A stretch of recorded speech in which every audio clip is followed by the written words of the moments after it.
Imagine a crime scene. You've got investigators in those white suits, right? They're scouring the area for fingerprints, swabbing for DNA, looking for a stray fiber, maybe checking cell towers for a digital footprint. But what if I told you that the absolute most reliable witness to a violent crime is actually a 470-million-year-old silent observer? One that criminals literally step right on, brush past, and completely overlook every single time. Think about it for a second. What is 470 million years old, doesn't have flowers, doesn't even have roots, and yet has this uncanny ability to catch killers, reconstruct crime scenes, and crack completely cold cases? Well, the answer is literally right under our feet. We're talking about moss. Okay, let's dive into this. Mosses belong to this ancient group of non-vascular plants known as bryophytes. And I mean ancient. They evolved way before the first dinosaur ever even hatched. Because they lack true roots and flowers, they have to absorb water and nutrients directly from their environment. They are the ultimate survivors. And from a forensic standpoint, that evolutionary stubbornness is a criminal's absolute worst nightmare.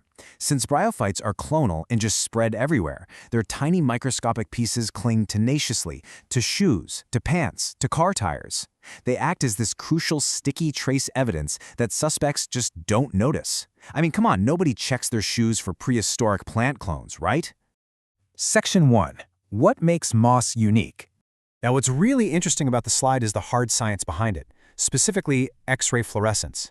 Because moss absorbs nutrients straight from its surroundings, it actually takes on the exact macroelement signature of the surface it's growing on. We're talking things like specific nitrogen levels. So whether it's sitting on damp rocks, hanging out beneath the tree canopy, or growing in highly acidic soil, the moss essentially records the chemical fingerprint of that exact location.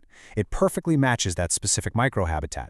And that gives forensic scientists a verifiable chemical transit route that they can trace right back to the source. But here's the real tragedy of this incredible evidence. Matt von Conrad, he's the head of botanical collections at the Field Museum, points out something crucial. He says, chances are investigators are simply overlooking it because they don't know what they're looking at. It's crazy to think about, but despite being highly effective, this botanical trace evidence is literally stepped on and ignored at crime scenes all over the world, mostly just because it's still considered a pretty unconventional analysis. Part 2. The biological stopwatch.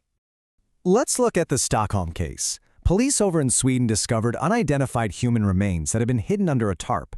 They had zero ID, no clear evidence of foul play, and absolutely zero timeline for when the person died. The case was completely frozen. That is, until a forensic botanist stepped in and examined the moss that was growing straight through the skeletal remains and weaving into the fabric of the victim's clothing. 8 to 9. That is the exact number of years the moss told investigators the victim had been lying there. By analyzing the growth patterns of this one specific species, it's called red-stemmed feather moss, the scientist cracked the code. You see, this particular moss builds a brand new, distinct tier of growth every single year. It's exactly like a tree forming annual rings. By simply counting up those tiers, this built-in biological stopwatch allowed police to go back and search missing persons records from nearly a decade prior. And yep, it eventually led them to identify the victim. And this brilliantly illustrates a recurring pattern we see in forensic botany. 6. Take a look at this similar case from an Italian forest, where investigators found a heavily decomposed skeleton. Experts came in, analyzed 5 different moss species that were colonizing the bones, counted up those annual growth cycles, and determined the body had been lying in that exact spot for exactly 6 years. And guess what? That timeline matched perfectly with a man who had vanished 6 years earlier. It gave investigators the exact breakthrough they needed. Section 3. Green GPS and geolocation. Now this brings us to the heartbreaking 2011 case of baby Kate in Michigan. A 4-month-old infant disappeared. The father claimed it was an accident, said he left his daughter in a peaceful place, but he absolutely refused to tell the police where that place actually was. So investigators were staring down a massive, seemingly impossible 7-county search area. But they did have one single clue, a bit of dried mud recovered right from the suspect's shoes. So the crucial point here is how investigators used an incredibly precise botanical funnel to catch him. First up, botanists identified 6 distinct microscopic moss species inside that dried mud. Second, they calculated the rarity of this specific botanical recipe, which was this unique mixture of sphagnum moss, microscopic algae, sedges, and red pine. Third, they mapped out exactly where this highly specific acidic wetland microhabitat even existed in the region. 50. They narrowed it down from 7 massive counties to a patch of land measuring just 50 square feet. Let that sink in. That is the shocking power of this tiny plant. It was an absolute feat of geolocation that honestly, no GPS tracker could have pulled off after the fact. When the father was presented with the reality that the moss on his own shoes had pinpointed the exact 50 square foot location, he confessed. He confirmed that was indeed exactly where he had buried his daughter. Part 4. Tracing the criminal path. Consider this 2001 murder in Finland. A man was found dead out in the woods, about 5 kilometers from where he was last seen with 3 known criminal partners. Now, the suspects claimed total ignorance. They had no idea, but investigators scraped their belongings and, you guessed it, they found moss.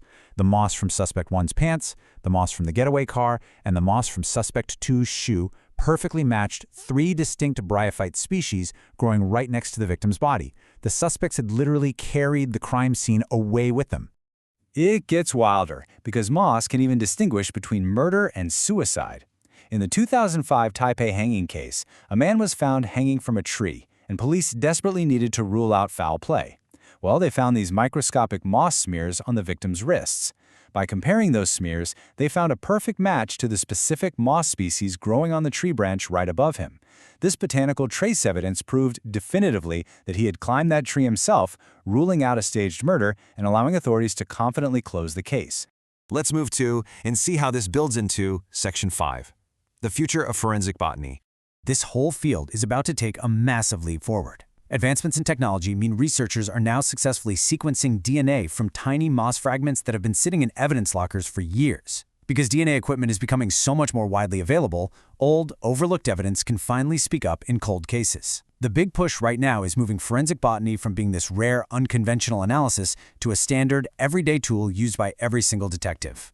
Lead author Jenna Merkel sums it up earnestly, saying, "Plants, and specifically bryophytes, represent an overlooked yet powerful source of forensic evidence that can help investigators link people, places, and events." Scientists are out there actively pushing for law enforcement to wake up to this.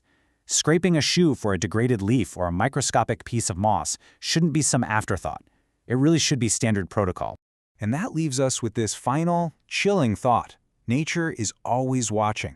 Every single time we step off the pavement, we're interacting with a complex 470 million-year-old network that remembers exactly where we've been. It kind of makes you look at every patch of grass, every damp rock, and every shaded tree a little bit differently, doesn't it?